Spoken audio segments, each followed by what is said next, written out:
महाराष्ट्र की राजनीति में एक बार फिर सियासी भूचाल आने की आशंका जताई जा रही है। पश्चिम बंगाल में तृणमूल कांग्रेस के भीतर उठे असंतोष और संभवित बगावत की खबरों के बीच अब शिवसेना यानी कि उद्धव ठाकरे वाले गुट से भी एक गंभीर राजनीतिक संकट का सामना करते हुए नजर आ रही है। अब सूत्रों की माने तो पार्टी में 9 लोकसभा सांसदों में से 6 से 7 सांसद सत्तारूढ़ शिवसेना में शामिल होने की तैयारी में है और इस सिलसिले में कई सांसद राष्ट्रीय राजधानी दिल्ली में डेरा डाले हुए हैं। हालांकि उद्धव ठाकरे और उनकी पार्टी इस तरह की अटकलों को सार्वजनिक तौर पर खारिज कर रही है, लेकिन घटनाक्रम ने महाराष्ट्र की राजनीति में हलचल बढ़ा दी है। सूत्रों के मुताबिक शिवसेना के कई सांसद पिछले कुछ दिनों से पार्टी नेतृत्व से नाराज बताए जा रहे थे। इनमें से कुछ सांसदों के मोबाइल फोन बंद हैं और कई नेता संपर्क से बाहर बताए जा रहे हैं। खबरें हैं कि 9 में से 6 सांसद या तो दिल्ली पहुंच चुके हैं या बुधवार तक राजधानी पहुंचने वाले हैं। इससे ये चर्चा तेज है कि जल्द ही पार्टी के भीतर एक बड़ा विभाजन देखने को मिल सकता है। इन अटकलों के बीच उद्धव ठाकरे ने भी प्रतिक्रिया दी है। उन्होंने साफ शब्दों में कहा कि यदि कोई पार्टी छोड़ना चाहता है तो वह खुशी खुशी जा सकता है। हालांकि इसके साथ ही पार्टी नेतृत्व लगातार नाराज सांसदों को मनाने और उन्हें संगठन में बनाए रखने की कोशिशों में जुटा हुआ है। बताया जा रहा है कि उद्धव ठाकरे स्वयं उन सांसदों के संपर्क में है जिनके पार्टी छोड़ने की चर्चा चल रही है। इसी बीच शिवसेना के वरिष्ठ नेता और राज्यसभा सांसद संजय राउत ने भी मोर्चा संभाल लिया है। उन्होंने मंगलवार देर रात एक सनसनीखेज दावा करते हुए कहा कि महाराष्ट्र के सांसदों को खरीदने की कोशिश की जा रही है। सोशल मीडिया प्लेटफॉर्म एक्स पर पोस्ट करते हुए राउत ने आरोप लगाया कि सांसदों को अपने पाले में लाने के लिए 15 करोड़ रुपए तक का एडवांस दिया जा रहा है। राउत ने लिखा, अपना सपना मनी मनी। ऐसी सूचना है कि महाराष्ट्र के सांसदों को खरीदने के लिए आज रात 15 करोड़ रुपए का एडवांस दिया जाएगा। ये बेहद चौंकाने वाला है और घृणित है।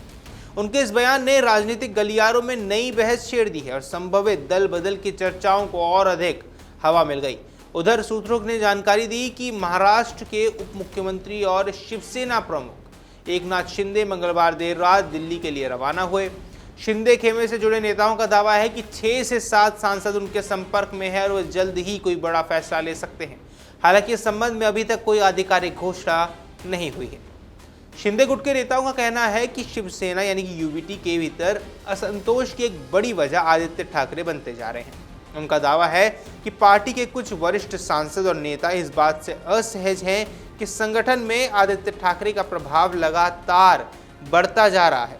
सूत्रों की माने तो कई सांसदों को लगता है कि पार्टी में निर्णय लेने की प्रक्रिया अब सीमित लोगों तक सिमटती जा रही है और वरिष्ठ नेताओं की भूमिका कम होती जा रही है।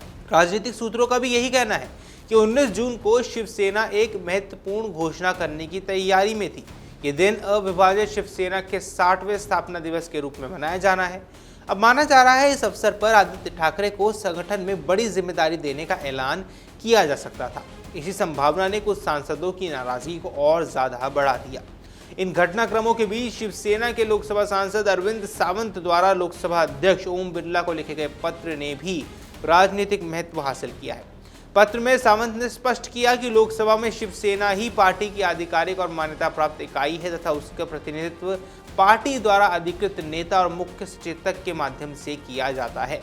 पत्र में लोकसभा अध्यक्ष से आग्रह किया गया है कि यदि कोई कथित अलग समूह या गुट पार्टी का प्रतिनिधित्व करने का दावा करता है तो उसे किसी प्रकार की अलग मान्यता, सुविधा या विशेष अधिकार न दिए जाए। साथ ही ये भी कहा गया है कि यदि इस तरह का कोई दावा अध्यक्ष के सामने आता है तो निर्णय लेने से पहले शिवसेना को अपना पक्ष रखने का पूरा अवसर दिया जाए। अरविंद सावंत ने अपने पत्र में यह भी स्पष्ट किया है कि पार्टी संविधान की 10वीं अनुसूची यानी दल बदल विरोधी कानून के तहत उपलब्ध सभी संवैधानिक और कानूनी अधिकार सुरक्षित रखती है। यदि कोई सांसद पार्टी विरोधी गतिविधियों में शामिल पाया जाता है तो उसके खिलाफ कानूनी कार्रवाई की जा सकती है। राजनीतिक पर्यवेक्षकों का मानना है कि ये पत्र संभवित दल बदल को रोकने की रणनीति का हिस्सा है। पार्टी नेतृत्व नहीं चाहता है कि 2022 में हुए बड़े विभाजन जैसी स्थिति दोबारा पैदा हो। गौरतलब है जून 2022 में एकनाथ शिंदे के नेतृत्व में बड़ी संख्या में विधायकों ने बगावत की थी, जिसके परिणाम स्वरूप महाविकास अघाड़ी सरकार गिर गई थी और शिवसेना 2 हिस्सों में बंट गई थी। वर्तमान संकट की शुरुआत तब मानी जा रही है जब पिछले रविवार को उद्धव ठाकरे ने पार्टी सांसदों की एक बैठक बुलाई। इस बैठक में 9 में से केवल 4 सांसद व्यक्तिगत रूप से मौजूद रहे। बाकी सांसद या तो ऑनलाइन जुड़े या फिर बैठक में शामिल ही नहीं हुए। इसके बाद से ही पार्टी के भीतर असंतोष और संभावित टूट की चर्चाएं तेज हुई। अब बैठक में अरविंद सावंत, अनिल देसाई, राजाभाऊ वाजे और संजय पाटिल व्यक्तिगत रूप से मौजूद रहे। वहीं ओम प्रकाश राजे, निम्बालकर, भाऊ साहेब वाकचौरे, नागेश पाटिल आष्टीकर और संजय देशमुख वर्चुअल माध्यम से जुड़े। सांसद संजय जादव ने फोन पर उद्धव ठाकरे से बातचीत भी की थी। हालांकि संजय राउत ने इन अटकलों को खारिज करते हुए कहा कि मीडिया में गलत तस्वीर पेश की जा रही है। उनका दावा है कि सभी सांसद पार्टी और उद्धव ठाकरे के साथ मजबूती से खड़े हैं। उन्होंने कहा कि विरोधियों द्वारा जानबूझकर भ्रम का माहौल बनाया जा रहा है। इसके बावजूद सत्तारूढ़ शिवसेना के नेताओं के बयान इन चर्चाओं को लगातार बल दे रहे हैं। पार्टी नेता प्रताप सरनाइक ने हाल ही में संकेत दिया था कि यदि कोई सांसद शिवसेना में शामिल होना चाहता है तो उसका स्वागत किया जाएगा।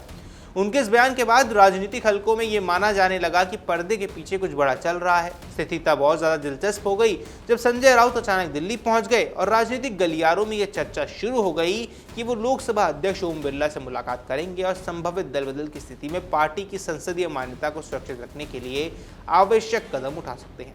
फिलहाल शिवसेना ने बुधवार को दिल्ली में अपने संसदीय दल की आपात बैठक बुलाई है। इस बैठक को बेहद महत्वपूर्ण माना जा रहा है क्योंकि इसमें पार्टी के सांसदों की वास्तविक स्थिति स्पष्ट होगी। अब अगर बड़ी संख्या में सांसद अनुपस्थित रहते हैं या कोई अलग रुख अपनाते हैं तो ये उद्धव ठाकरे के लिए एक बड़ा राजनीतिक झटका हो सकता है। महाराष्ट्र की राजनीति में पहले ही 2022 की बगावत के बाद सत्ता समीकरण बदल चुके हैं। ऐसे में अगर लोकसभा स्तर पर भी शिवसेना को नुकसान हुआ तो इसका असर न केवल पार्टी संगठनात्मक ढांचे पर पड़ेगा बल्कि आगामी चुनावी रणनीति और विपक्षी गठबंधन की राजनीति पर भी देखने को मिल सकता है। अब सभी की नजरें दिल्ली में होने वाली बैठक और संभावित राजनीतिक घटनाक्रम पर टिकी हुई है।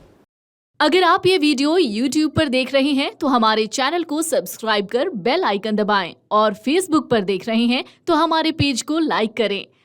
अगर आप ये वीडियो YouTube पर देख रहे हैं तो हमारे चैनल को सब्सक्राइब कर बेल आइकन दबाएं और Facebook पर देख रहे हैं तो हमारे पेज को लाइक करें।